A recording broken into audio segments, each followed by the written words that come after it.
Saya akan berusaha untuk menghadirkan materi-materi yang fresh, materi-materi yang hangat, untuk Bunda bisa terus belajar dan mengupgrade diri. Ya. Dia akan menyadari bahwa masa lalu tidak bisa dirubah sama sekali, tapi cara pandang kita tentang masa lalu itu bisa dirubah. Jadi orang yang sudah berdamai dengan takdirnya, orang yang kembali sama setelan pabrik sebagai seorang hamba Allah, orang yang selalu bertanya ketika akan melakukan kebaikan, ini untuk siapa dan ini untuk apa, ya. Dia tidak akan mudah untuk disakiti oleh orang lain, ya, dan dia tidak akan bersedih dengan sesuatu yang sudah lampau, Bunda. Kenapa? Karena dia sadar bahwa masa lalu tidak akan pernah bisa dirubah. Yang bisa dirubah adalah cara pandang saya untuk menyikapi masa lalu. Itu poin pertamanya. Ini cara pandang kita. Contoh, saya mohon maaf pakai istilah ini. Kita gagal dalam rumah tangga. Saya katakan demi Allah, jangan pernah terus-terusan menyalahkan mantan. Ya, jangan terus-terusan menyalahkan mantan. Kalau setiap postingan kita ada sindir-sindiran kepada kehidupan kita di masa lalu, berarti kita belum move on dari kehidupan masa lalu.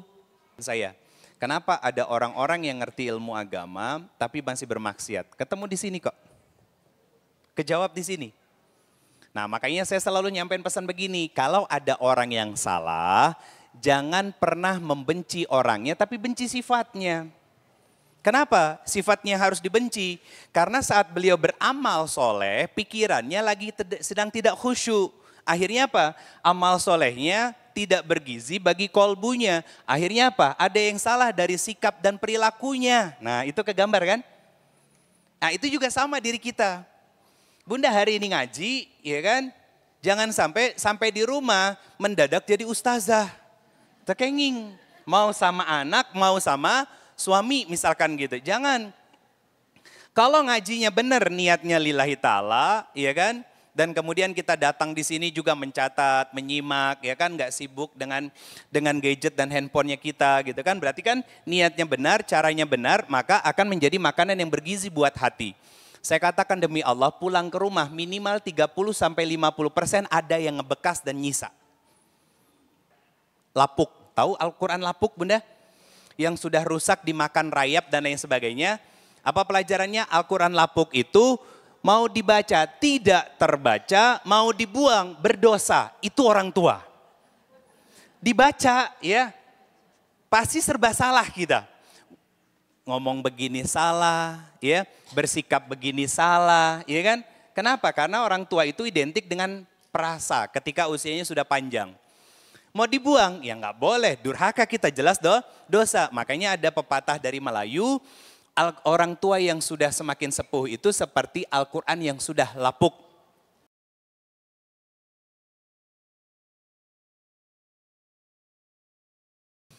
Bismillahirrahmanirrahim. Assalamualaikum warahmatullahi wabarakatuh. Amin ya rabbal alamin. Yang saya hormati dan saya cintakan Allah, keluarga besar dari pengurus Majelis Taklim Kota Baru Parahyangan, juga keluarga besar dari Umi Maktum Faiz, yang semoga kita doakan beliau-beliau semuanya selalu istiqomah dalam menciarkan dan menegakkan dinul haq dengan caranya masing-masing. Ummu Maktum Faiz dengan Al-Qur'annya dan MTKBP dengan syiar dakwah seperti ini. Semoga beliau-beliau semua selalu istiqomah dalam kebaikan dan hal-hal yang Allah ridhoi. Bunda-bunda semua, teteh-teteh semua yang sudah hadir pada kesempatan pagi hari ini, kita selalu sambung doa, semoga kita semuanya selalu sehat afiat, diberkahi oleh Allah dalam semua aktivitas kehidupan kita, dan selalu dijaga dari hal-hal yang hanya akan menghancurkan keistiqomahan kita dalam ketaatan dan kecintaan kepada Allah dan Rasul-Nya. Sehat semuanya? Alhamdulillah, Masya Allah. Libur panjang ya? Iya, libur anak-anak sekolah, soalnya kalau harus ada kajian, ada kemungkinan jamaahnya nggak akan terlalu banyak Bunda. Jadi sengaja bunda-bunda panitia juga meliburkan diri karena memang waktunya untuk bersama dengan keluarga setelah berbulan-bulan berjihad kita kan. Sama saya juga menikmati waktu liburan anak juga dengan si kecil untuk sama-sama kita menghadirkan memori terbaik buat keluarga kita ya. Bismillahirrahmanirrahim. Subhanallah wa bihamdi, subhanallahil azim. Adada khalqihi wa ridha nafsihi wa zinata arsyihi wa midada kalimatihi.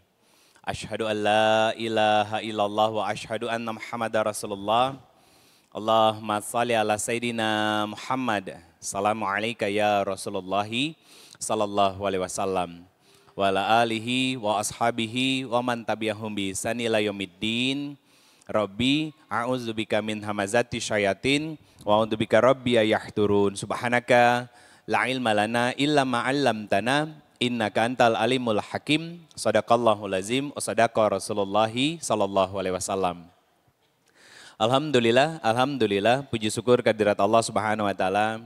Pagi hari ini dengan izin Allah kembali saya diizinkan sama Allah untuk bersilaturahmi dan menyapa Bunda dan Teteh semuanya di masjid yang insya Allah penuh dengan keberkahan dari Allah Subhanahu wa taala sebagai salah satu ikhtiar kita untuk terus memperbaiki keyakinan dan kecintaan kita kepada Allah dan Rasulullah sallallahu alaihi wasallam dengan harapan besar bahwa Allah menerima apa-apa yang kita kerjakan ini sebagai salah satu bekal untuk Allah wafatkan kita besok lusa dalam kondisi terbaik yang Allah ridhoi, yaitu husnul khatimah.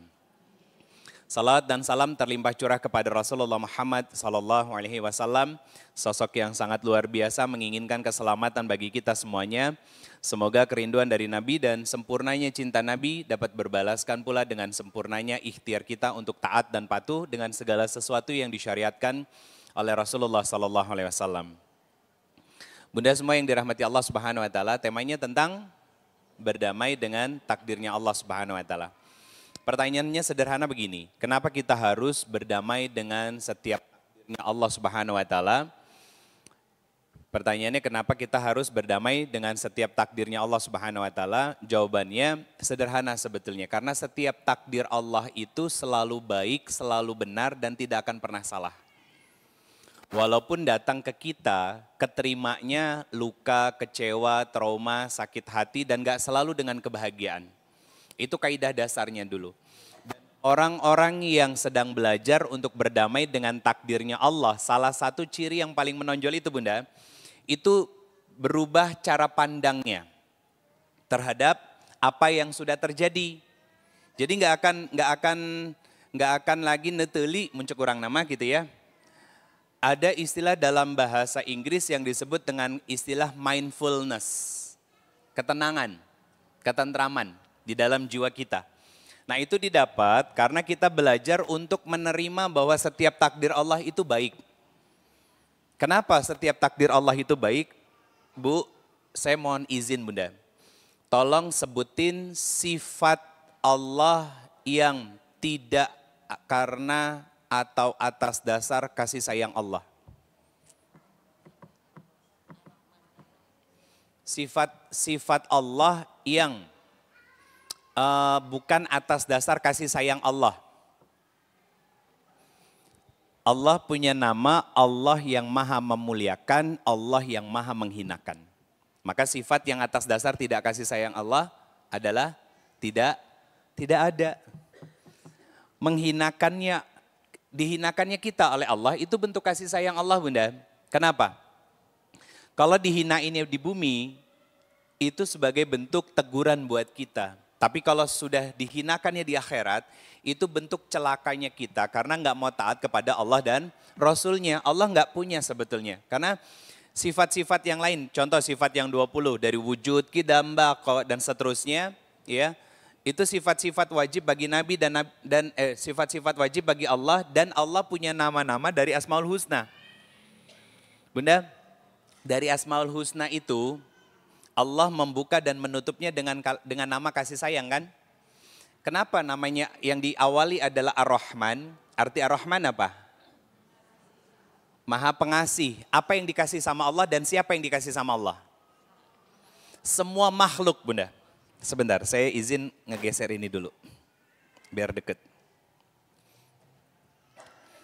Allah ngasih ke semua makhluk. Mau itu yang beriman ataupun tidak beriman, mau itu hewan, mau itu tumbuhan, manusia sekalipun, semuanya diberikan kehidupan oleh Allah Subhanahu wa taala. Bahkan jin, ya, jin yang beriman, jin yang kafir diberikan kehidupan oleh Allah Subhanahu wa taala. Itu gambaran sifat Ar-Rahman-nya Allah. Kenapa bagian akhir dari nama Asmaul Husna Allah tutup dengan kata As-Sabur? Allah memberikan semua, ya, kehidupan bagi makhluknya dengan kesabaran, dengan cinta dan kasih sayangnya Allah kepada mereka semuanya. Termasuk kepada kita. Jadi sebetulnya gini Bunda, belajar untuk berdamai dengan takdirnya Allah itu simpelnya kenali Allah, ilmui tentang Allah. Nanti kita bisa menerima setiap takdir Allah itu baik. Bagaimana cara mengenal Allah? Bagaimana cara mengilmui tentang Allah? Mengilmui tentang Allah dengan cara kita ngaji seperti sekarang. Ya, duduk di majelis ilmu, ketemu guru, menyimak, mencatat. Nah akhirnya pelan-pelan kita mengenal Allah lebih dalam. Kenapa saya bisa menyampaikan bahwa Allah membuka namanya dengan Ar-Rahman dan menutupnya dengan As-Sabur. Bahkan setelah Ar-Rahman apa? Ar-Rahim, apa artinya? Maha penyayang, berarti sayangnya Allah itu hanya kepada siapa? Orang yang beriman. Coba lihat, apa yang membedakan orang-orang yang dikasih sama Allah segala kenikmatan hidup sama orang-orang yang disayang sama Allah Subhanahu wa taala dalam kehidupannya? Beda. Punten, teman-teman kita yang non muslim, ya, kehidupannya dicukupkan sama Allah Subhanahu wa taala. Yang mungkin setiap pekan dia bisa keluar negeri, staycation, belum selesai ngupload foto yang di satu tempat, udah pindah tempat lagi dengan banyak foto yang disimpan. Untuk apa? Untuk diupload di hari-hari berikutnya. Kita jarang bisa melakukan hal itu. Tapi ada perbedaan antara kita dengan mereka. Apa? Mereka orientasi kehidupannya kebanyakan adalah dunia, sedangkan kita ketenangan. Pertanyaan saya sederhana Bunda, apakah semua orang kaya itu hidupnya tenang? Enggak. Enggak semua orang kaya hidupnya tenang. Apakah semua orang miskin itu hidupnya susah? Tidak. Maka dari situ kan kita bisa ngambil pelajaran bahwa ketenangan dan kebahagiaan itu bukan atas dasar apa yang kita miliki. Tapi atas dasar syukur kita kepada Allah terhadap apa yang Allah beri. Nah itu kebahagiaan yang kita dapatkan, ketenangan hadir dalam jiwa kita. Nah termasuk luka dan kecewa yang kita rasain selama ini, itu pun bagian dari pemberian Allah buat kita. Gak ada kan dari kita yang gak pernah merasakan kecewa sampai usia sekarang. Yang bahkan mohon maaf Bunda, anak kecil seperti adik yang lagi di pangku, siapa namanya Bun? Iya, Alzam, namanya Alzam, usianya 2 tahun setengah. Ade Alzam usianya 2 tahun setengah. Mau emaknya ngomel kayak gimana pun, dia nangis. Tapi setelah itu melupakan sifat buruk dari mamahnya. Sok bayangin usia 2 tahun setengah kayak gitu, kalau neteli kayak juga orang, cakumaha. Betul kan? Neteli gak anak kecil segitu? Enggak. Kan sebetulnya kita bisa belajar dari anak kecil bahwa hati itu bersih. Hati anak kecil itu bersih. Sebelum dia balik, anak-anak itu digambarkan hatinya seperti burung merpati. Kenapa? Bersih Bunda. Suci, nggak punya, anak kecil gitu nggak punya dendam. Diomelin sama emaknya paling bisa nangis, habis itu apa? Nyari emaknya. Padahal emaknya ngomel itu bisa jadi bukan karena nakal anaknya, tapi karena lagi ada masalah sama suaminya. Kan gitu. Kan kadang kita nggak adil Bunda. Kita nggak adil dalam bersikap terhadap anak-anak kita. Ini yang buat saudara yang berkeluarga, ya. Nah, ini pelajaran buat kita bahwa sebetulnya kita bisa ngambil pelajaran dari anak kecil yang hatinya polos. Hatinya masih bersih, nggak ada dendam, nggak ada iri, nggak ada hasad. Kenapa? Kita yang katanya sudah dewasa kok punya dendam, kok punya apalagi iri, kok punya dengki terhadap orang lain, kenapa? Sok jawab, yang katanya orang dewasa coba jawab, kenapa? Nah begini, saya berdiri ya. Ketika sudah akil balik, Berarti akil itu apa? Akal. Apa gunanya akal? Untuk memisah mana yang baik dan mana yang buruk. Berarti saat kita dulu akil balik, perempuan rata-rata di usia 10 sampai 12 tahun lah ya. Sudah mulai masuk akil balik. Berarti saat kita sudah bisa membedakan baik dan buruk, bersamaan dengan itu kecenderungan hawa nafsu juga muncul. Nah, berarti dari sini kan sebetulnya Allah ngasih alat kepada kita untuk berpikir tentang baik dan buruk agar tidak tenggelam pada hawa nafsu. Kebetulan enggak? Enggak, ini kasih sayang Allah Bunda buat kita. Jadi bukan dibiarin aja kita begitu aja tenggelam dalam kesalahan, enggak. Allah ngasih akal dalam diri kita. Saya pernah membahasnya, ini Quran surat ke-15 ayat 28 sampai 29. Tentang apa? Tentang manusia. Manusia berarti laki-laki dan perempuan. Manusia diciptakan dengan 3 unsur. 1 jasad atau tubuh. Yang kedua akal. Yang ketiga adalah ruh. 3 hal ini. Manusia punya jasad, ya, terus punya ruh, ya, tapi akalnya nggak dipakai. Ini ODGJ zaman now. Orang gila, betul kan? Dia nggak bisa membedakan mana yang baik dan mana yang buruk. Dia akhirnya tenggelam pada hawa nafsu. Orang punya akal, punya pikiran, akal itu pikiran maksudnya. Kemudian punya jasad, nggak ada ruh, berarti sudah meninggal. Orang punya pikiran, tapi punya ruh, nggak punya jasad, tayangan. Nggak, ini bercanda. Yang nomor 2 sama nomor 3 itu bercanda. Nah, kebanyakan kan gini, orang punya badan, punya ruh, tapi akalnya nggak dipakai. Betul nggak? Akhirnya apa? Bermaksiat. Siapa yang menggerakkan 3 hal ini? Quran surat ke-91 ayat ke-7 sampai 8. Disebut dengan kata nafs. Jiwa. Di mana letak jiwa manusia? Di dalam kolbu. Nah, kolbu ini bisa sakit, bisa sehat, bisa. Berarti kalau biar sehat dan biar sakit harus dikasih makanan, sederhananya gitu. Saya pernah bahas, ini saya coba review ulang dulu karena nanti akan berkaitan dengan apa yang akan saya sampaikan tentang berdamai dengan takdirnya Allah dan bagaimana sikap kita setelah berdamai dengan takdirnya Allah dengan kehidupan masa lalu kita, ya. Apa makanan dari kolbu kita? Amal soleh. Berarti gini Ibu, gambaran sederhananya. Kalau amal solehnya kita kerjakan dengan sepenuh hati, ya. Gimana caranya amal soleh itu biar benar? Syaratnya 2. 1, niatnya benar. Yang kedua, caranya benar. Ini dipegang sama Ibu, diingat terus. Amal soleh itu berkualitas. 1, niatnya benar. Yang kedua, caranya benar. Kalau niatnya benar, caranya benar, maka apa yang terjadi? Menyehatkan kolbunya kita. Pasti sehat. Karena apa? Makanannya bergizi. Makanannya bergizi.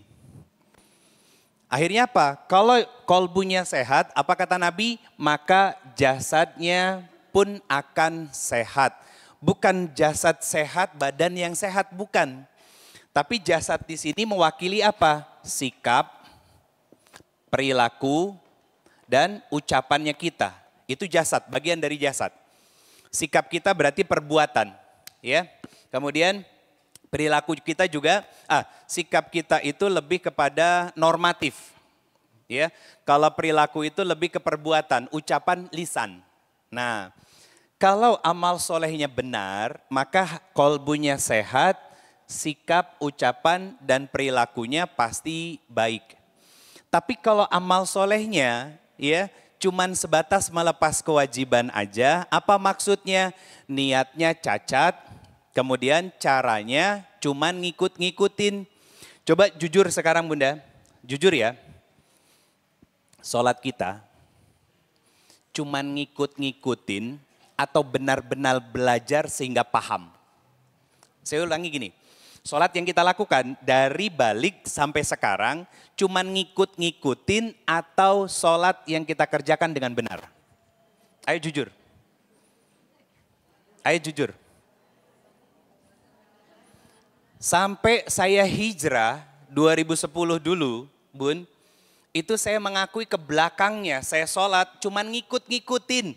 Kata orang tua kita, nah nanti ruku itu begini ya, bacaannya subhana rabbiyal azimi wa bihamdi. Iya mah, nanti sujud begini ya nak ya, bacaannya subhana rabbiyal a'la wa bihamdi. Ketika mengawali sholat baca takbir, takbirnya angkat tangan, baca Allahu Akbar. Setelah baca tangannya simpan di sini ya nak ya. Iya mah, bacaannya doa iftitah Allahu Akbar kabiro atau Allahumma bait baini. Dihafal sama kita kan? Setelah itu kita baca Al-Fatihah. Al-Fatihah dari Alhamdulillah sampai waladdallin. Setelah itu kamu baca surat-surat pendek yang kamu hafal. Dan itu kan apa? Ikut-ikutan. Karena yang dimau sama Allah tuh bukan hanya itu, tapi level up, naik ibu. Apa level up-nya itu? Memahami bacaan dari bacaan sholat yang kita baca selama ini. Kenapa isyarat takbir tangannya harus ke belakang, ngedorong ke belakang dan mengatakan Allahu Akbar. Mau di sini bebas, mau di sini bebas, ya. Nah, itu pilihan. Karena kata ulama, ini isyarat bahwa ketika kita mengucapkan Allahu Akbar, berarti kita mengenyampingkan semua sifat duniawi di dalam diri kita dan semua aktivitas dunia yang selama ini melelahkan kita dan kita fokus untuk apa? Mengistirahatkan hati dan pikiran kita dalam sujud kepada Allah. Kebetulan enggak. Kenapa setelah takbir Allahu Akbar kabiro saya ambil iftitahnya yang itu. Kalau Allahumma bait baini kan isinya apa? Keinsafan dan pertaubatan kita sama Allah, betul kan? Berarti gini Ibu, sebetulnya Bunda, kalau kita memahami doa iftitah, baik itu Allahu Akbar kabiro yang di dalamnya ada kalimat apa? Inna salati wa nusuki wa mahyaya wa mahmati lillah. Berarti kan kita berjanji kepada Allah, ya Allah, sholat yang saya sedang kerjakan ini, ya, dan semua ibadah, bahkan hidup dan mati saya itu hanya untukmu. Berarti kita berjanji dengan niat yang lurus dan cara yang benar dengan kesadaran pikiran kita bahwa saat kita sholat itu dan sisa hidup kita berikan kepada Allah. Pertanyaan saya, osok gitu? Itu dari sholatnya dulu kita benerin, ya. Makanya amal soleh itu jadi benar, jadi makanan bergizi, syaratnya dua. Apa? Niatnya benar, caranya juga benar. Bu, pernah nggak ketemu cerita lah ya? Jangan, saya nauzubillah min dzalik, jangan sampai jadi korban. Pernah dengar cerita nggak? Ada orang yang kita kenal, mau teman, bestie atau apa gitu, yang digodain ustadz. Pernah? Kalau ada, ya, saya bukan menyalahkan ustadznya, saya menyayangkan ilmunya, ya. Saya membalas kok DM Instagram, orang yang mention saya ketika kajian seperti ini saya balas, saya ucapkan apa, jazakumullah khairan katsir dan lain sebagainya, selesai. Dan setelah itu mendoakan, bukan ngasih perhatian, bukan. Nah, kalau sudah menjulur kepada perhatian, ya, itu menjadi salah satu kemaksiatan. Karena yang namanya perselingkuhan itu bukan hanya bertemunya badan fisik, tapi diawali dengan selingkuh non fisik. Apa? Berhubungan, komunikasi lebih intens di media sosial. Ngasih perhatian kepada orang yang tidak halal buat dirinya. Pertanyaan saya, kenapa ada orang-orang yang ngerti ilmu agama tapi masih bermaksiat? Ketemu di sini kok. Kejawab di sini. Nah, makanya saya selalu nyampein pesan begini, kalau ada orang yang salah, jangan pernah membenci orangnya tapi benci sifatnya. Kenapa sifatnya harus dibenci? Karena saat beliau beramal soleh, pikirannya lagi sedang tidak khusyuk. Akhirnya apa? Amal solehnya tidak bergizi bagi kolbunya. Akhirnya apa? Ada yang salah dari sikap dan perilakunya. Nah itu kegambar kan? Nah itu juga sama diri kita. Bunda hari ini ngaji, ya kan? Jangan sampai di rumah mendadak jadi ustazah. Tekenging, mau sama anak, mau sama suami misalkan gitu. Jangan. Kalau ngajinya benar niatnya lillahi ta'ala, ya kan? Dan kemudian kita datang di sini juga mencatat, menyimak, ya kan? Nggak sibuk dengan gadget dan handphonenya kita gitu kan. Berarti kan niatnya benar, caranya benar, maka akan menjadi makanan yang bergizi buat hati. Saya katakan demi Allah pulang ke rumah minimal 30-50% ada yang ngebekas dan nyisa. Dan akhirnya apa? Nyangkut di dalam kolbu dan jiwanya. Jadi apa? Jadi energi yang masuk ke dalam hati kita, energi kebaikan. Akhirnya apa? Pasti ada perubahan sikap dan perilaku. Jadi kalau kita belajar ilmu agama Ibu, ilmu ini harus ada perubahan. Satu, sikap kepada Allah. Yang kedua, sikap kepada pasangan yang punya pasangan. Yang ketiga, sikap kepada anak. Yang keempat, sikap kepada orang tua. Yang kelima, sikap kepada lingkungan. Pertanyaannya gini, kenapa saya pernah membahas ini, perubahan sikap? Saat kita belajar ilmu agama. Kan ilmu itu akan membuat amal solehnya makin benar caranya. Contoh begini, Bu, kalau bacaan sholat pelan-pelan dan dihayati, nah itu ilmu kan? Yang tadinya kita buru-buru, ya kan, pengen cepat selesai. Nah karena diingetin sama guru bahwa bacaan di dalam sholat pelan-pelan sambil dirasain. Kita nggak bisa lihat Allah, tapi Allah melihat kita. Itu jadi ilmu kan? Akhirnya apa? Caranya jadi benar dalam beramal soleh yang namanya sholat. Akhirnya apa dampaknya? Kolbunya sehat, nanti lihat sikap perilakunya pasti makin baik sama Allah. Pasti makin sabar sama pasangan, pasti makin ngemong sama anak-anak, pasti makin hormat kepada orang tua, dan pasti makin sayang sama lingkungan dan teman-teman. Tapi ya, kalau belajar ilmu agama cuman kecatat doang, yang akhirnya tidak merubah kualitas dari amal soleh kita. Karena caranya tidak berubah. Ya, caranya masih salah. Akhirnya menyehatkan kolbu enggak? Enggak. Apa yang terjadi? Sikap dan perilakunya pasti enggak akan berubah. Apa yang terjadi akhirnya? Tidak cukup sabar menghadapi ujian dan masalah dari Allah. Tidak cukup sabar menghadapi ujian lewat pasangan. Tidak cukup sabar dalam mendidik anak-anak. Tidak cukup hormat dan sayang kepada orang tua. Dan juga pasti akan mudah mendendam ketika dilukai oleh orang lain. Kebetulan? Ini namanya pola dalam Islam, Bunda. Cuman kan kita nggak pernah mempelajari sampai sedalam ini.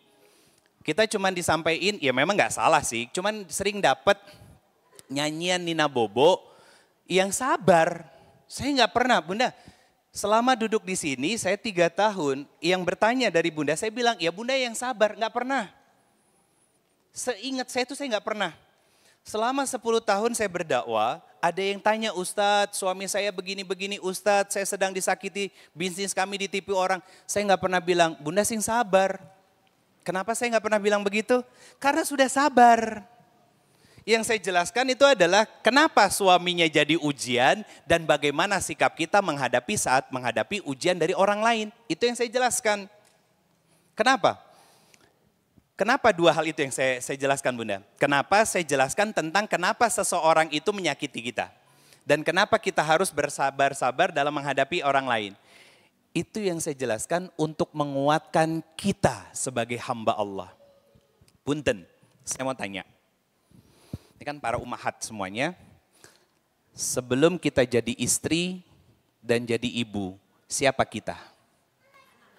Salah. Salah. Siapa? Manusia, iya betul ya, manusia. Masih napak soalnya Bun. Siapa kita? Tuh, betul, hamba Allah. Sadar nggak? Sering lupa. tahu sebetulnya tapi sering lupa. Apa maksudnya? Begini, punten. Sebelum nikah, kita hamba Allah kan, ibadahnya Masya Allah sama Allah, ya kan? Terus ketika usianya sudah genap, sudah cukup, dikasih amanah baru sama Allah. Jadi istri, berarti punya suami. Tiba-tiba ketika suaminya jadi ujian buat kita, apa yang harus kita lakuin? Balik lagi ke hamba Allah, ngadu sama Allah kalau suami jadi masalah. Itu yang sering kita lupain. Yang akhirnya apa? Nih salah satu cerita nih, baru banget tadi pagi. Saya datang 8:30 Bunda, udah di parkiran.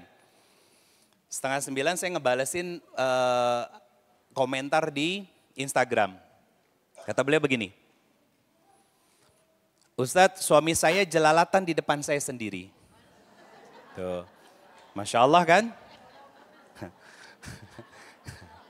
Ini saya juga jelalatan di depan istri saya gitu. Kalau sudah sifat atau tabiat susah Ustadz, saya sering sakit hati oleh perilakunya. Saya jawab apa? Mbak, sebetulnya nggak ada yang mustahil bagi Allah untuk merubah seseorang. Kalau Mbak aja nggak ngerasa yakin dengan pertolongan Allah, maka jangan berharap akan ditolong dan dirubah sama Allah. Kalau kitanya nggak yakin, berarti apa? Yakin di sini maksudnya apa? Lepasin dulu pakaian sebagai seorang istri, ambil wudhu, kembali jadi hamba Allah. Ya, bahwa Allah tuh sedang melihat dan memperhatikan kita. Allah sedang menyaksikan kita saat itu. Kalau ujiannya dari anak sebagai seorang ibu, balik ke hamba Allah. Lepaskan dulu pakaiannya. Bukan berarti nyerahin suami, bukan ya. Maksudnya lepas pakaian itu, tinggalkan dulu pikiran-pikiran menjadi seorang istri, pikiran-pikiran menjadi seorang ibu. Datang kepada Allah sebagai seorang hamba yang betul-betul lagi butuh Allah. Itu Bunda, yang sering kita lupa. Saya yakin kok bunda-bunda semua tahu tentang hal itu, bahwa kita adalah seorang hamba Allah sebelum menjadi seorang istri dan juga ibu. Ya. Tapi ketika diuji mendadak lupa. Nah, yang mengingatkan apa? Disebut dengan istilah iman. Dari mana iman itu bisa menjaga kita? Ilmu yang kita pelajari selama ini menumbuhkan iman. Iman inilah yang akan menjaga kita saat kita sedang terpuruk agar tidak jatuh lebih dalam pada kerusakan dan kemaksiatan. Contoh, saya punya seorang saudara. Beliau notaris besar di Indonesia. Suami istri ini notaris. Ini Masya Allah Bunda, beliau tinggal di daerah BSD. Kemarin waktu saya ngisi di BSD, ketemuan sama mereka sepasang suami istri. Nikahnya mereka berdua ini baru 3 tahun. Tapi, ada tapinya. Ini pernikahan kedua. Pernikahan kedua. Yang suaminya ini pernah gagal, mantan istrinya ASN. Kalau beliau notaris. Istrinya, suaminya meninggal. Jarak antara si mbak ini dengan almarhum suaminya itu hampir 30 tahun. Sudah berumur ya suaminya, dan qadarullahnya kena stroke dan lain sebagainya. Nah, Masya Allah Bunda, almarhum suaminya ini seorang mu'alaf. Kemudian ketika diuji dengan stroke, si mbak ini fokus untuk merawat suaminya, almarhum. Kalau nggak salah sekitar 3-4 tahun sakitnya itu. Stroke benar-benar nggak bisa bergerak sama sekali, tapi bisa mendengar. Bisa mendengar. Nah, akhirnya apa? Yang dilakukan sama beliau setiap pagi, kan dirawat di rumah sakit Bunda. Kebetulan suaminya ini eselon. Jadi dapat tanggungan dari kantornya. Nah, kemudian setiap hari itu di rumah sakit itu selalu ada pemberitahuan kematian. Apa yang dilakukan sama istrinya? Menutup telinga dari suaminya pakai headset dan disetelkan murotal. Itu 3 tahun dilakukan seperti itu Bunda. Dan dia punya keyakinan bahwa ya yang dibutuhkan oleh orang yang sedang sakit itu hanya satu hal saja. Apa? Cinta. Dan dia tumpahkan cinta itu kepada suaminya. perhatiannya, ya, dimandiin, dibersihin dan lain sebagainya. Sampai dokternya aja, kebetulan dokternya orang Hindu, ini kalau bukan keajaiban dari Tuhan, maka mustahil akan terjadi. Ibaratnya begini Bu, mohon maaf ya, selang itu dicopot, meninggal beliau. Sampai akhirnya yang tadinya badannya nggak ada respon sama sekali, bisa merespon. Ya, yang tadinya nggak bisa bergerak sama sekali, jadi bisa bergerak. Akhirnya apa Bunda? Dengan izin Allah keluar dari rumah sakit dalam kondisi yang, karena kalau sudah kena stroke itu kan nggak akan normal lagi kondisi badannya. Ya, karena sudah ada yang sebutan sederhananya konslet lah gitu ya. Sederhananya itu. Nah, dibawa pulang nggak lama habis itu meninggal suaminya. 3 hari setelah meninggal, beliau berangkat umroh. Keajaibannya apa? Sholat di Hijr Ismail rata-rata orang 5-10 menit. Beliau 2 jam dijagain askar sendiri. Orang lagi mau sholat, sudah baris saf kosong berarti kan sekitar Ka'bah kan. Beliau dipanggil sama askar, haja. Untuk apa? Cium hajar aswad tanpa ada halangan rintangan sama sekali. Dan sekarang punya seorang suami, orang solih, orang baik, yang act of service-nya bagus, bisa memuliakan dia sebagai seorang istri, yang si suami ini pun pernah diuji oleh Allah lewat istrinya. Apa itu? Namanya yakin. Yakin sama apa? Pertolongan Allah. Pertanyaan saya, dia berdamai nggak dengan takdir Allah? Iya. Dan dia sudah memaafkan dirinya. Apakah salah bersuamikan seorang yang jauh secara usia? Tidak, mualaf. Dia hanya berpikir bahwa, apa? Dia berpikir bahwa ini ladang saya untuk sama-sama membeli surganya Allah Subhanahu wa Ta'ala. Sekian tahun sendiri, akhirnya ketika ketemu jodohnya, dia izin sama anaknya. Apa kata anak yang paling besarnya yang sudah SMA kalau nggak salah? Kata anaknya, cuman bilang begini, Mami boleh menikah, tapi cari laki-laki yang bisa ngebawa kita ke surganya Allah Subhanahu wa Ta'ala. Ini bukan urusan dunia. Kenapa? Mami punya pekerjaan, mami punya penghasilan, ya.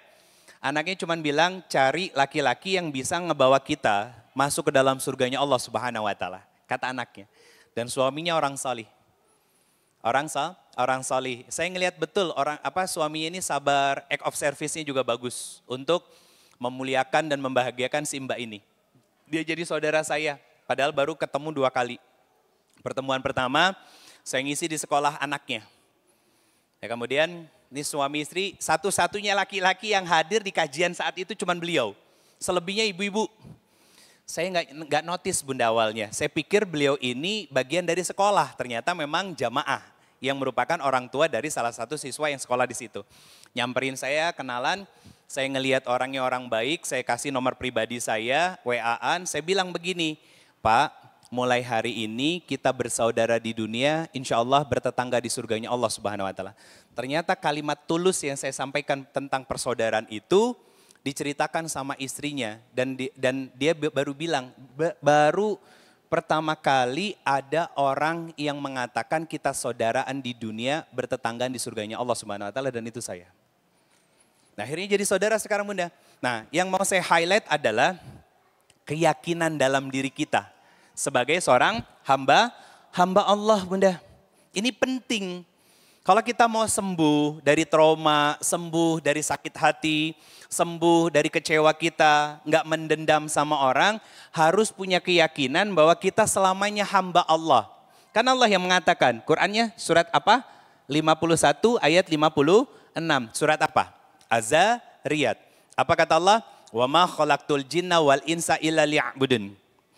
Kita selamanya adalah hamba Allah, dan bahkan kita ulang 17 kali dalam setiap harinya ketika ibu-ibu sedang suci. Na'budu wa nasta'in. Iyyaka na'budu wa iyyaka nasta'in. Setiap hari. Berarti kan itu janji kita kepada Allah bahwa kita hamba Allah. Bahkan ketika kita baca doa Allahu Akbar kabira walhamdulillahi katsira wa subhanallahi bukrata wa asila, inni wajjahtu wajhiya lilladzi fataras samawati wal ard.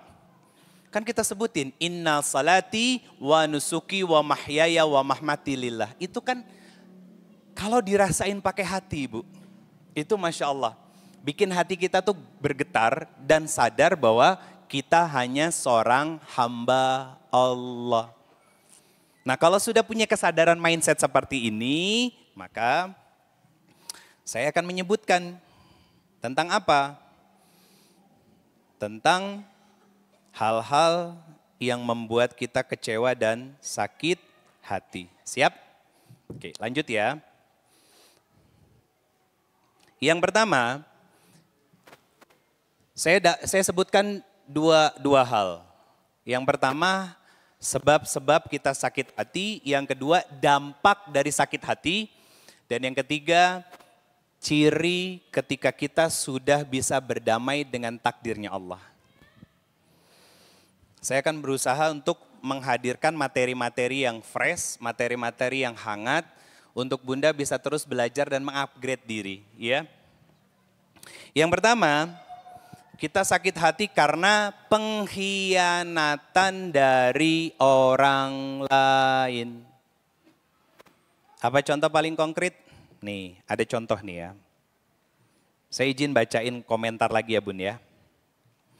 Saya kemarin posting tentang jauhi orang-orang yang toksik dalam hidup kita. Apa hobinya?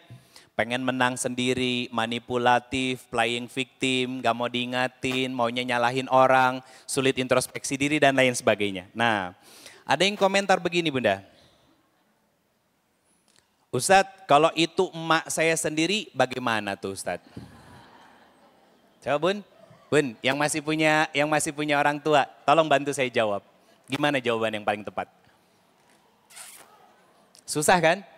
Jangan pernah nyalahin orang. Saya bilang ya, satu tetes darah yang keluar saat ibu kita melahirkan kita. Terus kita bayar dengan jalan kaki dari Indonesia sampai ke Mekah buat haji. Saya katakan demi Allah gak akan pernah bisa membayar. Gak akan pernah bisa membayar sama sekali. Apa jawaban saya? Jawaban saya sederhana Bunda. Jawaban saya adalah, Mbak, sadar nggak kalau waktu kecil dan gadis dulu Mbak itu juga jadi ujian buat emaknya Mbak sendiri. Terus bagaimana itu? Ini orang Betawi kayaknya, ya. Saya bilang, karena kata dia ada bagaimana itu kata dia kan. Terus saya balas dengan kalimat yang sama. Terus bagaimana kalau begitu? Saya bukan nyalahin beliau, tapi saya ngajak beliau untuk introspeksi diri. Bahwa sesalah-salahnya orang tua itu mirip kayak Al-Quran yang sudah lapuk. Tahu Al-Quran lapuk Bunda? Yang sudah rusak dimakan rayap dan lain sebagainya. Apa pelajarannya? Al-Quran lapuk itu mau dibaca tidak terbaca, mau dibuang berdosa. Itu orang tua. Dibaca ya, pasti serba salah kita. Ngomong begini salah, ya, bersikap begini salah, ya kan? Kenapa? Karena orang tua itu identik dengan perasa ketika usianya sudah panjang. Mau dibuang, ya nggak boleh, durhaka kita jelas dosa. Makanya ada pepatah dari Melayu, orang tua yang sudah semakin sepuh itu seperti Al-Quran yang sudah lapuk. Dibaca tidak terbaca, dibuang akan berdosa. Nah, makanya saya ngajak beliau untuk menyamakan dengan kebaikan dari orang tua yang pernah dilakukan dulu. Saya katakan Bunda, kita semua adalah orang-orang yang mungkin pernah merasakan trauma, luka dan kecewa dari orang tua kita. Betul ya? Nah itu tadi yang contohnya saya ambilin contoh kayak dedek, Alzam tadi. Usianya baru hampir 3 tahun, emaknya ngomel-ngomel karena lagi pusing sama suami sebetulnya. Tapi pertanyaannya, apakah anak itu akan mendendam? Tidak. Tapi nanti ketika usianya sudah 7, 8, 9 sudah mulai terbuka matanya, nah itu bisa jadi luka, itu bahaya. Kalau masih sekecil-kecil itu mah nggak akan mendendam sama sekali. Bahkan ketika nggak ngerti sama sekali, contoh, usia masih 1 tahun, kita omelin, dedek tuh yang ngompol-ngompol terus ibunya capek. Apa yang dia lakuin sama dia? Iya kan? Sepolos itu loh Bun. Tapi sebetulnya gini Bunda, hati-hati ya. Orang polos sama orang on itu beda tipis. Beda tipis.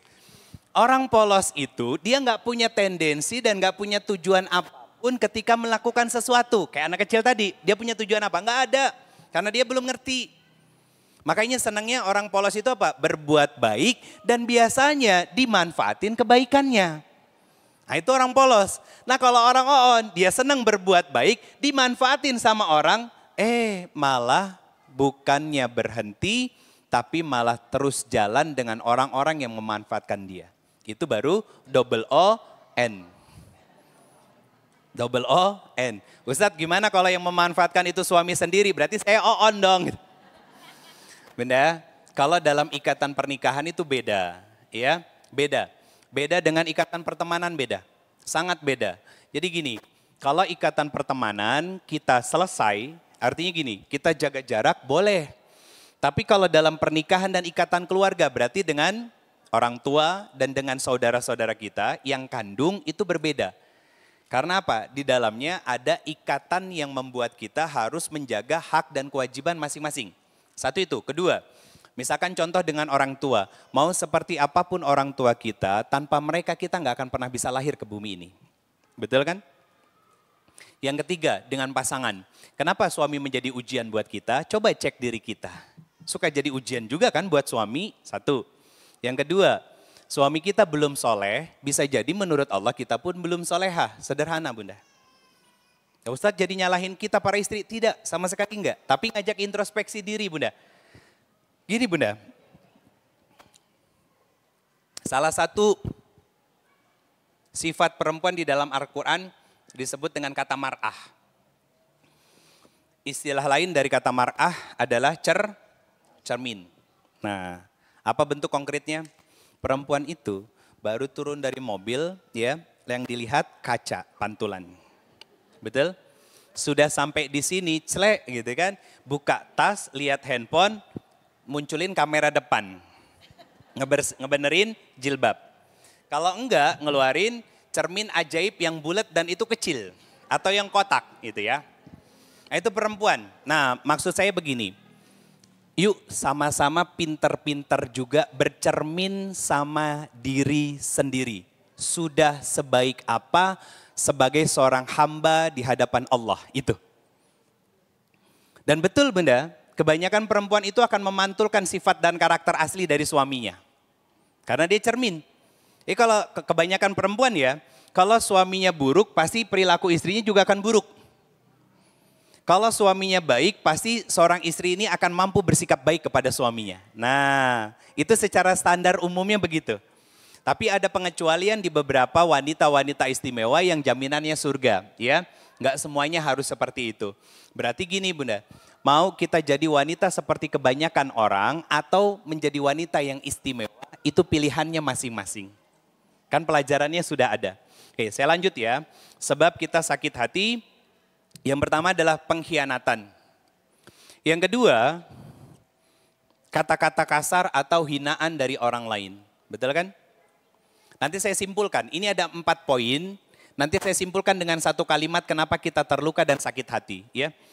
Yang ketiga, kecemburuan atau ketidakadilan perilaku orang lain. Contoh, Bunda, ya mohon maaf ya, yang sudah punya anak, anaknya lebih dari 1, misalkan 2 atau 3. Nah, pernah nggak ngomong kalimat begini, nak, mama itu nggak pernah ngebeda-bedain kalian ya antara kalian kakak sama adik, betul? Pernah ngomong begitu? Pernah ngomong begitu nggak? Hah? Sorry, ya saya ngambil jalan tengahnya aja. Pernah ngomong begitu sama anak-anak kita? Pernah kan? Kan sebetulnya bohong gitu. Bohong gitu. Kalimat, nak, mama itu nggak pernah membeda-bedakan kalian. Itu kalimat bohong.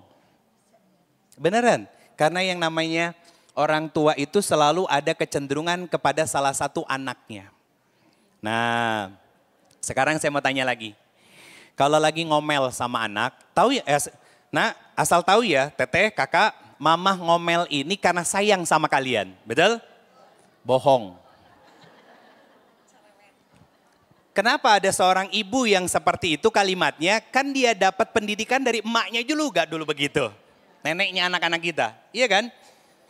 Mamahnya kita ngomong apa? Mama itu cerewet sama kamu karena mama sayang sama kamu. Malah diturunin ke anak kita. Saya mau bilang begini Bunda. Ada seorang kakak yang nakal sama adiknya atau seorang adik yang nakal sama kakaknya? Kalimatnya begini, kakak nakal sama adiknya, kamu tuh sebagai seorang kakak harusnya jangan nakalin adik kamu harusnya jadi contoh adik kamu harusnya ngemong adik kamu. Ya, ada yang adik sama kakaknya. Adik itu jangan nakal sama kakak, kakak itu lebih tua, harusnya kamu lebih hormat. Bunda, sikap seperti itu kita sebagai orang tua sama anak kita, itu jadi luka dan trauma dalam hatinya. Jadi luka dan trauma. Karena gini, kalau mau menasehati dua-duanya, nasehati sekaligus dua-duanya. Tapi tidak memulai dari siapa dulu. Karena anak itu akan beranggapan bahwa yang dinasehati lebih dulu itu terkesan lebih salah daripada yang dinasehati belakangan. Itu cara Bunda, itu pola. Itu pola. Kita dudukin mereka, kenapa sih kalian ribut aja, nggak capek apa gitu.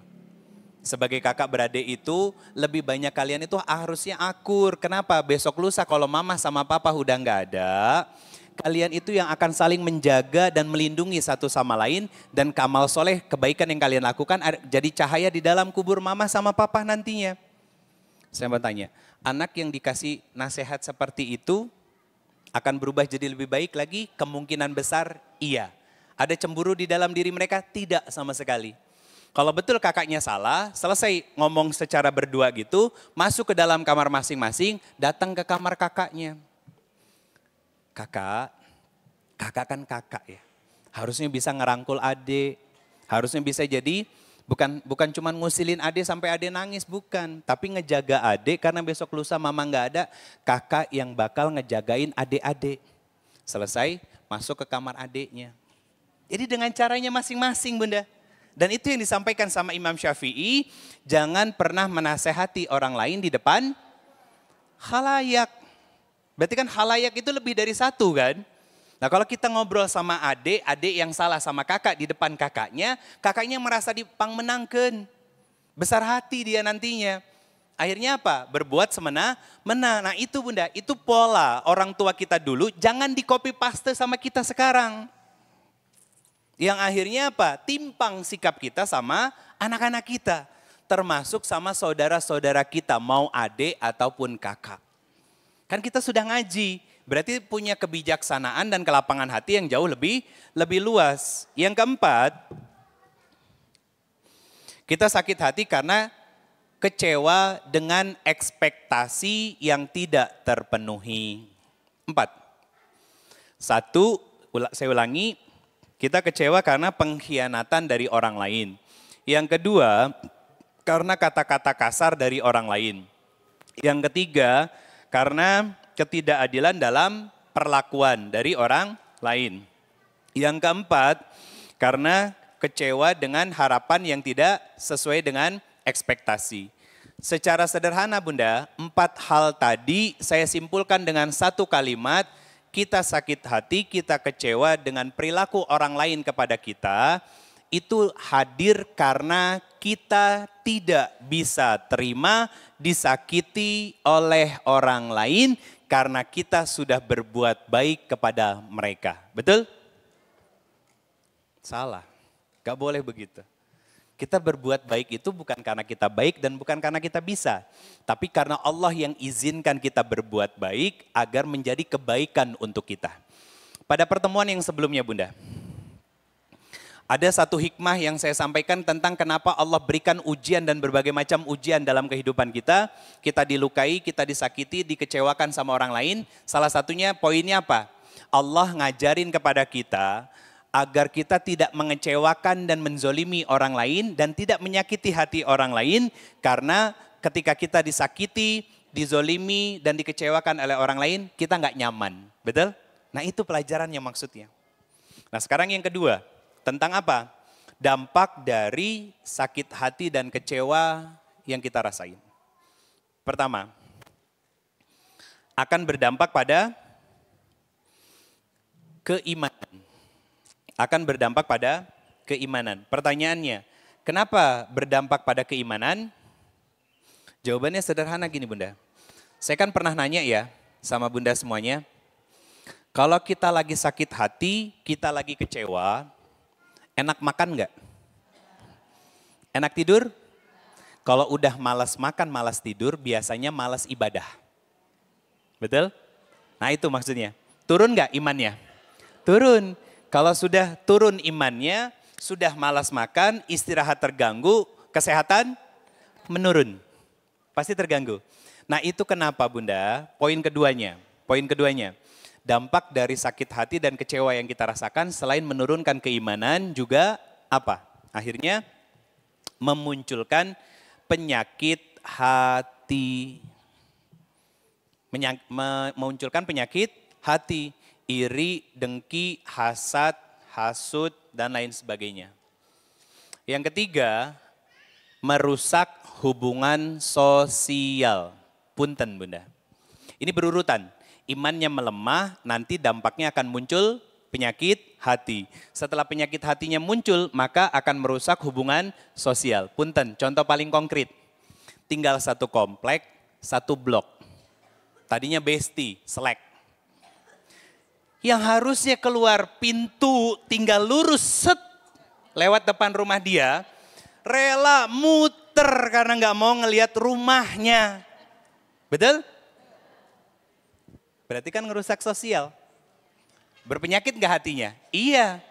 Ya kan? Masih nggak terima. Padahal kalau ditabayunkan Bunda, kalau ditabayunkan itu pasti akan clear. Contoh begini, ini based on experience saya sendiri. Saya minggu lalu baru pulang dari Balikpapan, 5 hari di Balikpapan. Dari 2 minggu yang lalu, Kamis, Jumat, Sabtu, Ahad, Senin. Senin minggu kemarin, ini hari Rabu kan, minggu kemarin. Senin minggu kemarin baru pulang ke Indonesia, ke Bandung. Ngedrop Bunda. Qadarullah, saya tuh jeleknya saya gini Bunda, saya nggak bisa harudang.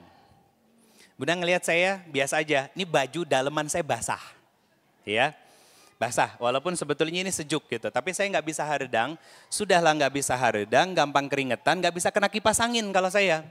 Kalau AC masih bisa banget. Tapi kalau kipas angin saya nggak bisa. Nah, sepulang dari safari dakwah di Balikpapan itu sebulan rentetannya jadwalnya hampir nggak ada libur sama sekali Bunda. Pindah dari satu kota ke kota yang lain, kayak contoh dari Solo ke Purwokerto, Purwokerto ke Tasik, Tasik ke Magelang, Magelang ke Jakarta. Kemudian setelah dari Jakarta ke Sukabumi, Sukabumi ke Balikpapan dan selanjutnya. Nah, saya kalau ngisi kajian kan gak selalu di masjid yang ber-AC Bunda. Dan itu akhirnya bikin saya keringetan. Akhirnya apa? Baju dalam saya itu kering di badan. Kering di badan, masuk angin. Pulang dari Balikpapan, saya olahraga, latihan fitness. Tiba-tiba otot saya freezing. Otot saya mengalami kekakuan. Akhirnya belikatnya ketarik ke bahu sampai ke kepala, sakitnya Masya Allah. Tapi dalam kondisi seperti itu karena ada kewajiban dakwah, saya tetap kerjakan dakwah. Dan orang gak percaya kalau saya sakit. Sepulang dari situ saya pulang tidur. Pulang tidur. Sampai akhirnya Ahad kemarin saya crack tulang.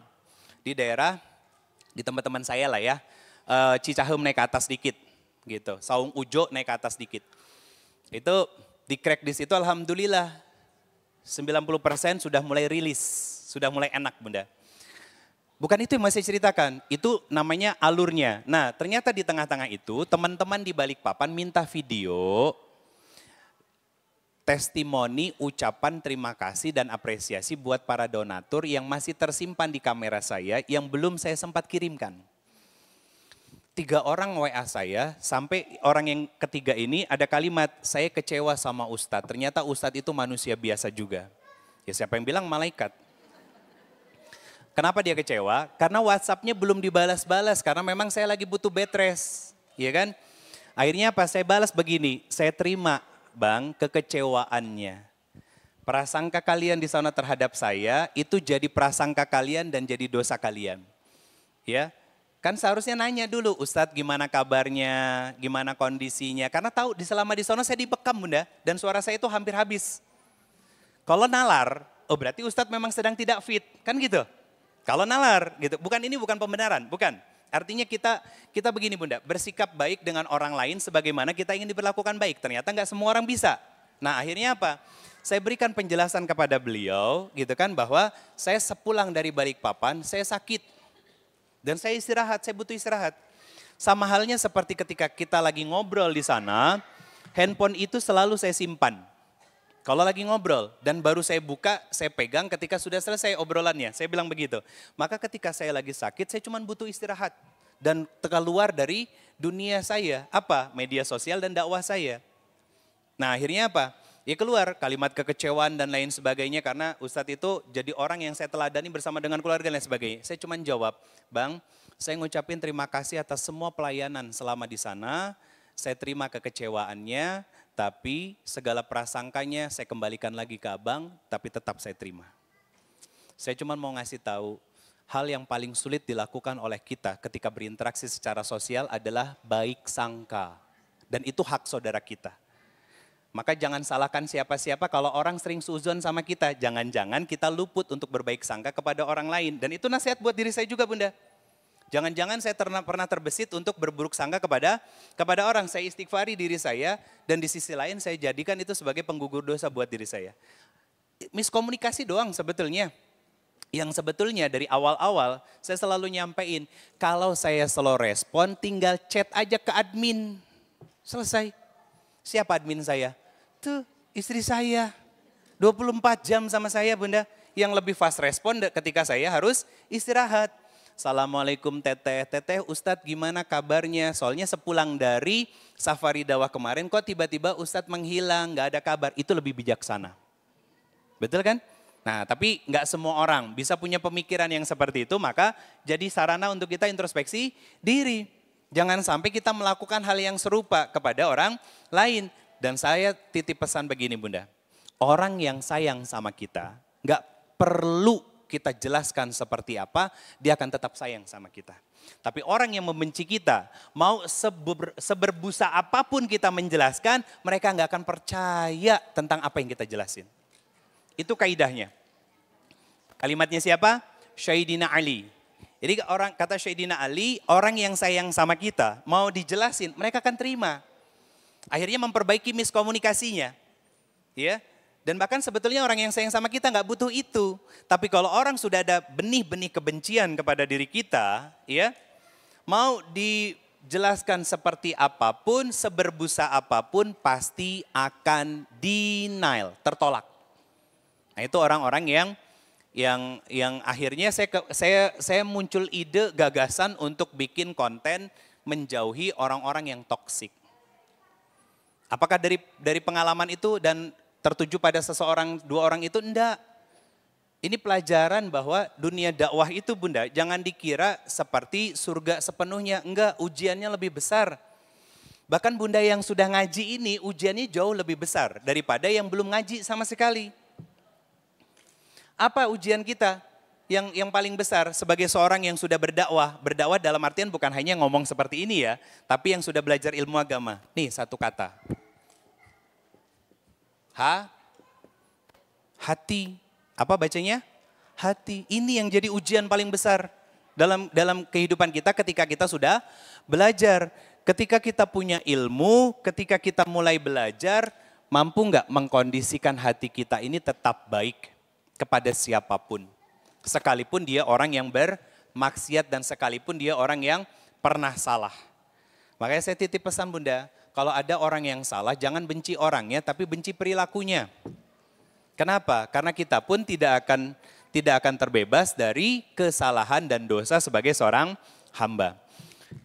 4 sebab kita sakit hati dan 3 sebab dampak dari kekecewaan dan sakit hati. Sekarang pertanyaannya gini, Ustadz, kasih tahu dong ciri-ciri orang yang sudah mulai bisa berdamai dengan takdir dan kehidupan di masa lalunya.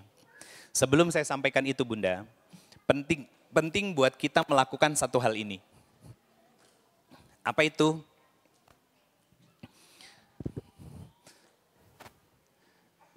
Jeda. Tahu jeda? Istirahat. Pertanyaannya, kenapa kita harus ngasih jeda dalam kehidupan kita? Jawabannya sederhana Bunda. Kita tuh sudah capek dengan 2 hal. Apa saja? Kita capek dikejar-kejar luka, trauma, sakit, dan kecewa di masa lampau. Ya. Dan kita pun capek lelah dengan ekspektasi harapan kita tentang masa depan. Betul kan? Itu kehidupan manusia itu rata-rata begitu. Kalau enggak dia dihantui trauma di masa lalu dan luka hati di masa lalu dan kecewa di masa lalu, dia sibuk untuk ngurusin ekspektasi dan harapan dia masa depannya. Maka kasih jeda sebentar Bunda. Sehingga apa? Sehingga kita bisa duduk dengan tenang yang disebut tadi dengan istilah apa? Mindfulness. Setelah jeda, apa yang harus kita lakukan? Meriset ulang tentang apa yang jadi tujuan dari hidup kita. Meriset ulang apa yang jadi tujuan dari hidup kita. Bunda, sering-sering tanyain dua hal ini ketika kita muhasabah diri atau mau melakukan sesuatu. Saya melakukan ini untuk apa, untuk siapa? Tanya dua pertanyaan ini. Untuk apa, untuk siapa? Contoh, punten, yang ini di sini sudah berkeluarga semua ya Bunda ya? Jadi istri. Nah, tanya, untuk apa saya berbakti sebagai seorang istri? Untuk siapa saya berbakti sebagai seorang istri? Sama sebagai seorang ibu juga tanyakan itu. Untuk apa saya mendidik anak-anak saya? Untuk siapa saya membesarkan dan mendidik anak-anak saya? Kalau jawabannya mengerucut dan betul-betul mengerucut pada jawaban yang sama untuk cari ridho Allah, maka mustahil kecewa ketika anaknya susah dinasehati dan susah dididik. Kalau betul sebagai seorang istri, untuk apanya? Untuk mencari amal soleh dan taat kepada Allah dan Rasul-Nya. Dan untuk siapa kita melakukan? Untuk mengharapkan ridho dari Allah Subhanahu Wa Taala, maka nggak akan mudah lelah dan capek ketika pasangan jadi ujian. Ya pertanyaannya, untuk apa, untuk siapa? Selalu tanyakan itu Bunda. Biar apa? Biar kita bisa selalu mengevaluasi diri kita. Terutama ketika kita menjadi seorang hamba Allah. Contoh, sholat. Coba tenangin dulu sebentar sebelum takbir, nggak usah buru-buru. Kayak contoh nanti sholat duhur di sini, walaupun sudah qomat, ya tenangkan diri kita dulu. Tanya, untuk siapa saya sholat? Untuk apa saya sholat? Betulkah untuk Allah? Atau jangan-jangan hanya melepas kewajiban karena memang sudah waktunya masuk sholat duhur misalkan.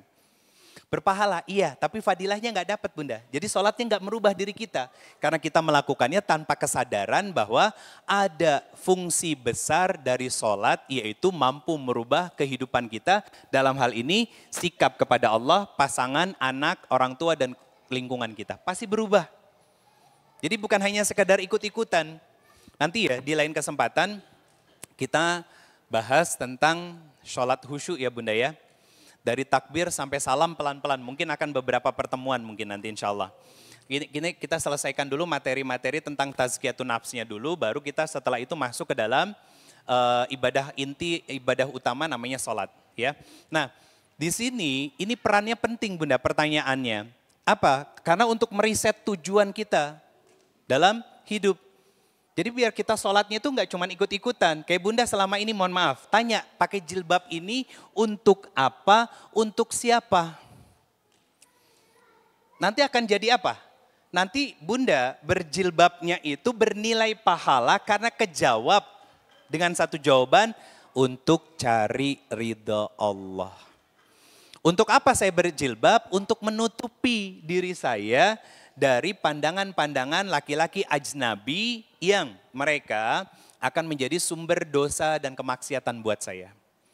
Untuk siapa saya melakukannya? Karena ini perintah Allah, semoga Allah senang dengan apa yang saya lakukan ini dan Allah meridhoi kehidupan saya sebagai hambanya. Lapang Bunda hatinya. Itu bagian dari proses mindfulness. Jadi mencari ketenangan, memberikan jeda dalam hidup kita. Jangan ngoyo untuk kehidupan kita Bunda. Saya katakan demi Allah, Bunda sebagai istri ingatkan suami Jangan ngoyo. Kenapa? Buka Quran surat ke-10 tentang jeda dan istirahat ini. Quran surat ke-10 ayat 62. Apa kata Allah? La khaufun alaihim walahum yahzanun. Orang yang beriman itu tidak pernah sedih dengan luka kecewa yang pernah terjadi dahulu dan tidak pernah stres dengan kehidupan yang akan datang. Aduh saya nanti bakal gimana ya, aduh nanti anak saya bagaimana ya, aduh nanti rezeki saya gimana ya, dan lain sebagainya. Enggak benar. Mereka tenang hidupnya. Kenapa? Karena dia adalah seorang hamba Allah dan dia hidup dalam pengaturan dan pemberian dari Allah. Maka tugasnya apa? Sadar untuk terus memperbaiki hubungannya dengan Allah sebagai hamba Allah. Orang yang sudah punya ketenangan seperti ini Bunda, ini ciri-cirinya. Baru saya bacakan. Dia yang pertama, dia akan menyadari bahwa masa lalu tidak bisa dirubah sama sekali, tapi cara pandang kita tentang masa lalu itu bisa dirubah. Jadi orang yang sudah berdamai dengan takdirnya, orang yang kembali sama setelan pabrik sebagai seorang hamba Allah, orang yang selalu bertanya ketika akan melakukan kebaikan, ini untuk siapa dan ini untuk apa, ya. Dia tidak akan mudah untuk disakiti oleh orang lain, ya, dan dia tidak akan bersedih dengan sesuatu yang sudah lampau Bunda. Kenapa? Karena dia sadar bahwa masa lalu tidak akan pernah bisa dirubah. Yang bisa dirubah adalah cara pandang saya untuk menyikapi masa lalu. Itu poin pertamanya. Ini cara pandang kita. Contoh, saya mohon maaf pakai istilah ini. Kita gagal dalam rumah tangga. Saya katakan demi Allah, jangan pernah terus-terusan menyalahkan mantan. Ya, jangan terus-terusan menyalahkan mantan. Kalau setiap postingan kita ada sindir-sindiran kepada kehidupan kita di masa lalu, berarti kita belum move on dari kehidupan masa lalu. Ya, saya mohon maaf Bunda, ini yang paling rentan dan paling sering terjadi. Kenapa? Banyak di media sosial saya temukan ya orang-orang yang ketika sudah selesai, maksudnya sudah selesai dengan kehidupan sebelumnya, mantannya, selesai di sini bukan berarti berdamai, selesai artinya berpisah, ya. Itu posting, Masya Allah, tabarakallah, terima kasih mantan, kalau bukan karena kamu aku tidak akan sekuat ini. Nggak perlu ditulis dan nggak perlu diucap, ya. Karena apa? Itu lagi cari validasi dan pengakuan kalau dia belum bisa move on. Orang yang move on itu nggak akan cari validasi apapun. Kenapa? Karena sudah mendapatkan validasi dari Allah sebagai hamba Allah. Nggak usah capek-capek Bunda. Biarin dia dengan kehidupannya. Tapi Ustadz dia sering kepoin dan ngintipin media sosial saya. Misalkan begitu. Biarin, itu urusan dia sama Allah. Tugas kita adalah menenangkan hati dan pikiran kita. Dengan tidak apa? Dengan tidak terus-terusan menyalahkan kehidupan di masa lampau. Bunda, salah satu ya tahapan yang harus kita lakukan, ini nanti pertemuan berikutnya, tapi saya spill dulu satu, agar kita bisa menyelaraskan antara pikiran dan hati kita, itu dengan cara memaafkan diri kita sendiri. Pertanyaannya, kenapa kita harus memaafkan diri kita sendiri? Bunda, sadar tidak sadar kita pun sebetulnya ikut andil mengambil keputusan-keputusan di masa lalu. Betul kan? Makanya pernah kan saya tanya begini, Bunda, itu suami yang pika sebelen, yang sering kita jelek-jelekin itu siapa sih yang milihnya? Nah ya, kan kita sendiri yang milih. Kan kita punya andil untuk memilihnya. Termasuk kita memilih untuk menjadi seorang ibu dan mengandung anak-anak kita, itu pun pilihan kita. Kita menikah itu pilihan kita. Maka saya menitipkan kepada Bunda semuanya, ketika kita milih sesuatu, apapun itu maka harus siap dengan konsekuensinya. Ketika konsekuensi itu datang, maka harus siap menerimanya. Jangan menyalahkan siapapun. Ya, itu kenapa penting untuk kita selalu bertanya untuk apa dan untuk siapa. Agar apa? Agar mampu meredam egosentris di dalam diri kita yang tadinya pengen mendorong kita untuk menyalahkan orang lain. Ya, Jadi kita lebih melihat ke dalam diri kita sendiri. Ilmu ini sebetulnya dari awal, pertemuan awal sampai sekarang, nama ilmunya Tazkiyatun Nafs. Ilmu ini kenapa banyak materi yang saya sampaikan kepada bunda-bunda semuanya, dengan poin-poin yang berbeda, ilmu-ilmu yang fresh, karena ini kadang sering lupa. Barho kan, bubar, poho, sering lupa bunda, apalagi kalau yang kesini naik motor kan, oh ketiup angin di jalan, copot semuanya. Murudul. Nah itu karena makanya 30% tadi reminder mengingat lagi materi sebelumnya untuk menyambungkan bridgingnya dengan materi yang baru. Jadi yang pertama, ciri orang yang sudah berdamai dengan takdir Allah, dia sadar bahwa dia tidak mampu mengubah masa lalu, tapi dia mampu mengubah cara berpikir tentang kejadian di masa lalu. Yang akhirnya gini bunda, contoh begini, buat yang pernah gagal, ya, dia nggak akan lagi menyalahkan kehidupan di masa lalu. Justru yang keluar kalimat begini, dalam sujud dan doanya, ya Allah terima kasih karena telah menghadirkan episode luka, kecewa di masa lalu, sehingga membuat saya bisa sekuat dan setegar ini. Susah tuh kalimat seperti itu. Kalau kita nggak mensinkronkan antara hati dan pikiran. Jadi egonya itu nggak muncul bunda. Tapi kita tunduk pada Allah Al-Muqtadir dan sadar bahwa kita sebagai seorang hamba Allah. Yang kedua bunda. Yang kedua, berkaitan dengan kalimat terakhir saya, yang kedua adalah orang yang sudah sembuh, sudah pulih, dan bisa berdamai dengan kehidupan masa lalunya, dia menerima bahwa setiap pengalaman, baik itu pengalaman baik ataupun pengalaman buruk, telah membentuk dirinya sekarang. Jadi setiap pengalaman yang terjadi sudah membentuk dirinya seperti sekarang. Baik itu pengalaman baik ataupun pengalaman buruk. Yang keluar dari kalimatnya gimana tadi? Ya Allah, terima kasih sudah menghadirkan luka dan kecewa di dalam hati saya. Karena dengan ini saya belajar untuk tumbuh menjadi kuat dan tumbuh dengan kesadaran agar tidak menyakiti orang lain. Yang ketiga, ini krusial bunda.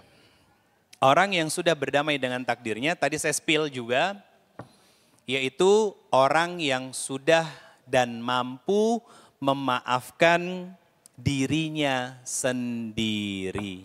Susah tuh. Susah. Kenapa saya bilang susah? Karena senangnya kita nyalahin orang. Pengennya ngedengar kata maaf dari orang, bukan ngedengar kata maaf dari mulut kita sendiri. Kenapa bunda? Kita harus memaafkan diri kita sendiri, tadi sudah saya sampaikan. Karena kita ikut terlibat dalam pilihan-pilihan kehidupan kita di masa lalu. Ya, apa contohnya? Kita dilukai sama teman kita, kan kita yang memilih untuk berteman dengan dia. Maka kita harus siap dengan konsekuensinya bahwa tidak ada manusia yang sempurna dan kita harus siap untuk disakiti dan terluka. Kita harus memaafkan diri kita sendiri bunda. Memaafkan anak-anak kita, memaafkan pasangan kita, memaafkan orang tua kita, dan memaafkan orang-orang yang sudah berprasangka kepada diri kita. Kenapa? Sederhana bunda, satu kata doang, apa? Waras. Tahu waras kan bun? Bahagia. Kan tadi saya sebutkan, orang yang punya penyakit hati berarti belum bisa memaafkan dirinya kan? Nah lihat, apa dampak dari orang yang punya penyakit hati? Rusak hubungan sosial.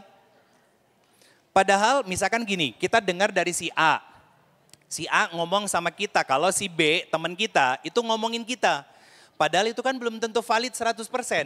Harusnya tabayun dulu kan sama si B, benar nggak sih? Kamu teh ngomongin saya begini begitu. Nah tapi kita malah keburu ngambil kesimpulan si B ngehianatin kita. Kan betul? Gitu kan? Itu yang terjadi kan? Harusnya tabayun dulu, kata Allah. Kalau datang orang-orang fasik kepadamu, tahu orang yang fasik? Orang fasik itu orang yang beriman tapi berbuat salah. Dia muslim tapi menyebarkan fitnah. menyebarkan berita-berita yang cuman sekedar FOMO gitu kan. Terus berita-berita yang apalagi tuh? Hoax. Nah iya. Terus akhirnya kita share kemana-mana tanpa kita tabayun dulu. Berarti kita masuk dalam kategori orang yang fasik. Tapi kalau kita nggak langsung nge-share, nggak langsung kepo, nggak langsung pengen ikut-ikutan. Nah ada perintah yang Allah kasih tahu ke kita, tabayun dulu. Fatabayanu. Keempat,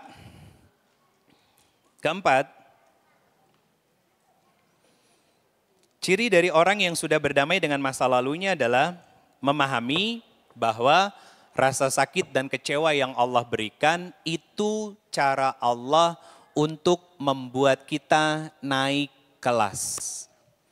Rasa sakit, kecewa yang kita rasakan itu cara Allah untuk membuat kita naik kelas. Yang kelima terakhir,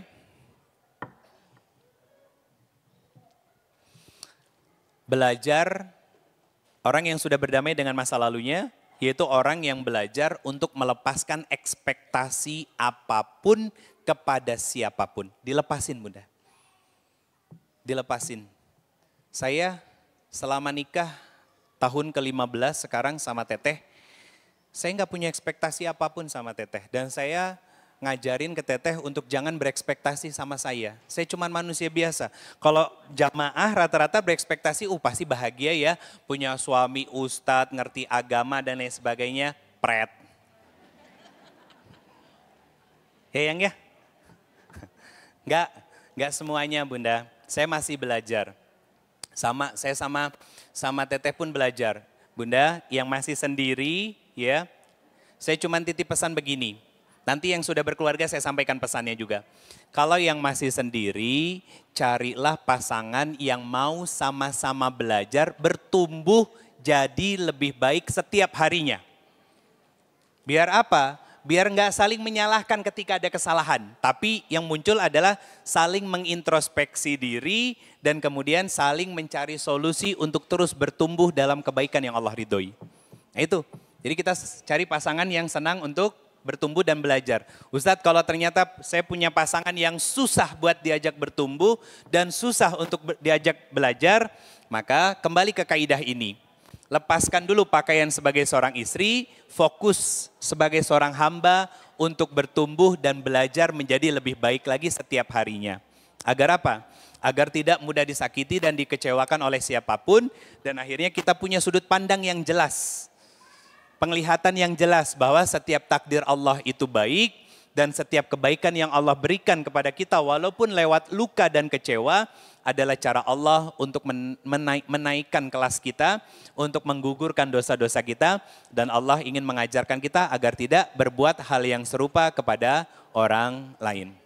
Bunda, apa yang saya sampaikan ini bukan teori ya, tapi ini hasil pentelaahan terhadap kehidupan saya, kehidupan kami, kehidupan kita semuanya. Semoga ini jadi pelajaran. Saya yakin kok Bunda tahu apa yang dicatat tadi. Mungkin ada momen Bunda pernah mengalami dan sudah merasakannya juga. Tapi kan kita manusia yang tidak luput dari kata lupa. Pertanyaannya, kenapa lupa? Sebabnya dosa. Dosa yang kita lakukan membuat kita lupa dengan ilmu yang kita miliki. Tapi saat kita kembali untuk taat kepada Allah, sungguh-sungguh amal soleh yang kita lakukan, niatnya benar, caranya benar. Jadi niat benar, cara benar itu jawaban sederhana dari pertanyaan untuk apa, untuk siapa. Berarti dia ngelakuin amal solehnya niatnya benar Bunda. Dan caranya benar. Apa dampaknya nanti? Lihat, sikap, ucapan, perilakunya pasti baik. Kenapa? Karena kolbunya juga baik, sehat, dan dalam keadaan taat dan tunduk kepada Allah Subhanahu wa Ta'ala. Itu yang bisa saya sampaikan. Kalau ada yang ingin bertanya silahkan. Saya kembalikan lagi ke Bu Cucu moderatornya. Semoga ini bisa menjadi bekal untuk saya dan kita semuanya. Terus memperbaiki hidup kita dan kebaikan dalam diri kita. Jazakumullah khairan katsir. Assalamualaikum warahmatullahi wabarakatuh. Waalaikumsalam warahmatullahi wabarakatuh.